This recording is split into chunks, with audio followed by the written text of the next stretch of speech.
Permasalahan remaja, tidak percaya diri dan rusaknya mental.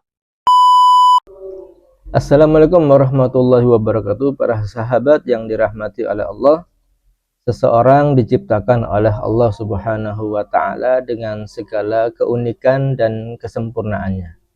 Karena Allah sudah menjelaskan dalam Al-Quran, "Walaqad karramna bani Adam."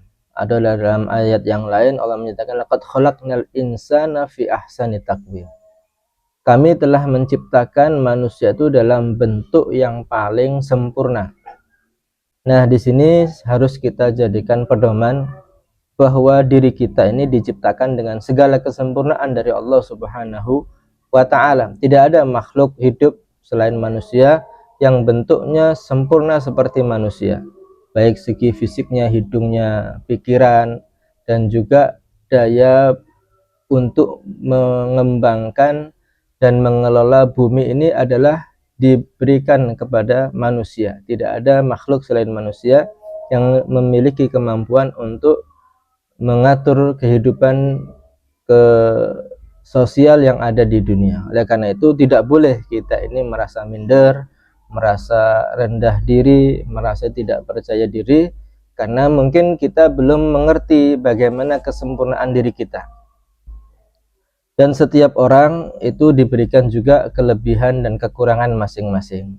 Ada orang itu yang diberikan dari segi fisiknya, dia tampan kalau laki-laki atau cantik kalau perempuan, tapi mungkin ada segi kekurangannya, mungkin pemikirannya atau juga dari ekonominya dan semuanya. Semua yang kita lihat manusia itu pasti ada positif, negatif, ada kelebihan dan kekurangan masing-masing. Dan itu tujuan Allah memberikan kekurangan dan kelebihan adalah untuk saling melengkapi. Seperti kelebihan seorang laki-laki dengan fisiknya, kemampuannya mencari nafkah, tetapi kekurangan para laki-laki adalah dalam mengurus anak kecil, mengurus rumah, memasak dan sebagainya. Allah sempurnakan dengan memberikan pasangan yaitu perempuan. Sebaliknya perempuan dengan kemampuan dalam segi mengurus rumah tangga tapi tidak memiliki kemampuan dalam urusan di luar rumah. Semuanya Allah berikan itu adalah untuk saling melengkapi. Orang kaya dengan kemampuan ekonominya, tapi mungkin dia tidak mampu mempekerjakan segala sesuatunya sendiri. Dia butuh dengan orang miskin. Sehingga itu Allah jadikan hubungan antara semua manusia ini adalah saling membutuhkan. Tidak mungkin orang kaya bisa hidup sendiri tanpa bantuan orang miskin atau sebaliknya. Oleh karena itu, dalam kita menilai diri kita, jangan hanya menilai kekurangan kita. Allah berikan kita kelebihan, apapun itu. Nah, kita sama dengan orang yang ada di hadapan kita atau orang-orang di luar sana. Ada kelebihan, ada pada mereka. Kita juga memiliki kelebihan dan kita juga memiliki kekurangan, seperti juga mereka memiliki kekurangan. Itu agar kita tidak menjadi orang yang sombong dengan kelebihan atau menjadi orang yang tidak percaya diri, minder dengan kekurangan. Karena itu semua manusia sama, tidak ada yang sempurna secara keseluruhan, kecuali dia juga akan mendapati dirinya ada kekurangan. Oleh karenanya itu semua kita tidak boleh merasa minder, tidak boleh merasa tidak percaya diri, tapi juga tidak boleh merasa sombong dengan segala kelebihan yang Allah berikan kepada kita. Banyak orang-orang yang sombong dengan kekayaannya, kekuasaannya, akhirnya Allah jatuhkan mereka seperti Fir'aun yang dengan kekuasaannya menjadi sombong, mengaku sebagai Tuhan, ternyata dia mati dalam keadaan terhina, tenggelam di Laut Merah. Atau orang-orang kaya seperti Qarun yang memiliki simpanan harta yang luar biasa, begitu besar, berupa emas dan perhiasan, tapi ketika dia sombong, Allah justru tenggelamkan seluruh kekayaannya ke dalam tanah. Oleh karena itu, setiap manusia sebagai umat Islam kita diajarkan saling menghormati. Nabi Muhammad SAW, contoh teladan kita, itu tidak membedakan manusia dari fisiknya, tidak membedakan manusia dari segi ekonominya, dari segi apapun. tapi yang dilihat adalah keimanannya. Karena Allah menyatakan inna akramakum indallahi atqakum. Sesungguhnya yang paling mulia di sisi Allah adalah orang yang paling bertakwa kepada Allah. Bukan yang paling tampan wajahnya, bukan yang paling kaya ekonominya, bukan yang paling sukses bisnisnya ataupun paling tinggi jabatannya, tapi yang paling takwa kepada Allah. Dan itu semua manusia bisa melakukan takwa kepada Allah Subhanahu wa taala. Orang miskin bisa bertakwa, orang yang lemah bisa bertakwa, orang laki-laki bisa bertakwa, perempuan semuanya bisa bertakwa untuk mendapatkan kemuliaan di sisi Allah, karena Allah tidak membedakan dari fisik, dari ekonomi ataupun dari segi zahir manusia. Di dalam Islam kita diajarkan untuk percaya diri, jangan minder, jangan juga merasa rendah diri karena kekurangan kita, karena semua manusia itu sama di sisi Allah Subhanahu wa taala. Yang menjadi tolak ukurnya adalah ketakwaannya kepada Allah Subhanahu wa taala. Nah, ini kita harus mempelajari bagaimana syariat Islam di dalam mengagungkan, memuliakan manusia. Baik dia orang miskin, baik dia orang yang lemah, baik dia orang yang cacat secara fisik, itu semuanya adalah makhluk Allah yang mulia.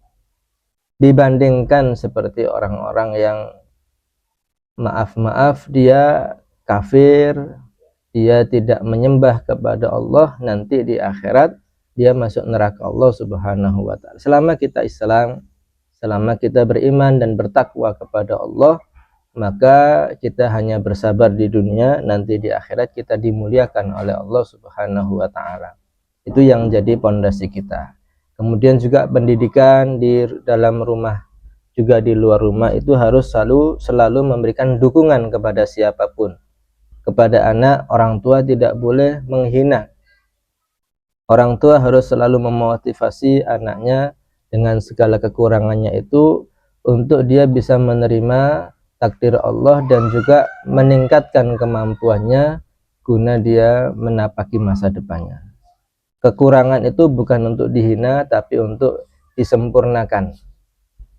Begitu pula di luar rumah, jangan saling menghina, jangan mengolok-olok seseorang karena kekurangannya, baik dia karena bodoh, atau dia ada cacat fisik, atau dia jelek, atau tinggi badannya pendek, dan semuanya itu. Karena penilaian kemuliaan seseorang itu bukan dari fisiknya. Dikatakan dalam hadis, innallaha la yanzuru ila suwarikum wa ajsadikum walakin yanzuru ila qulubikum wa niyatikum. Allah itu tidak memandang kepada zahir kalian, kepada fisik kalian. Yang Allah lihat itu hati kalian dan juga niat di dalam hati kalian. Kalau selama kita dalam hatinya bersih, tidak ada sombong, tidak ada dengki, tidak merasa orang yang paling hebat, kemudian dia tawadhu, dia juga merasa ikhlas dengan takdir Allah, maka itu Allah lihat dia sebagai orang yang baik. Tapi kalaupun dia dalam hatinya sombong karena kelebihannya, dia merasa paling hebat, maka itu Allah nilai dia adalah orang yang buruk. Nah, di lingkungan-lingkungan yang mendukung seseorang untuk dihargai, dihormati, hendaknya dia bergabung. Jangan dia bergabung di lingkungan-lingkungan yang akan menjelekkan dirinya, yang tidak menghargai manusia, yang tidak bisa memandang kelebihan dan kekurangan manusia sebagai anugerah dari Allah Subhanahu wa ta'ala. Kita pelajari Islam dengan benar dan kita terapkan ajaran Islam, semuanya itu adalah ujian dari Allah. Yang kaya diuji, yang miskin diuji, yang tampan diuji, yang jelek juga diuji. Diuji dengan masing-masing keadaannya. Kalau kita sabar dengan kekurangan kita, Allah berikan pahala atas kesabaran kita. Kalau dia bisa bersyukur atas kelebihannya, maka Allah juga berikan pahala atas bersyukurnya tadi. Oleh karenanya semuanya baik, tidak ada yang buruk selama dia beriman dan bertakwa kepada Allah Subhanahu wa ta'ala. Sebagai kesimpulan, kita diciptakan sebagai manusia oleh Allah Subhanahu wa ta'ala itu sudah sesuatu yang paling mulia sebagaimana Allah menyatakan laqad khalaqnal insana fi ahsani taqwim. Kami telah menjadikan manusia itu dalam bentuk yang paling sempurna.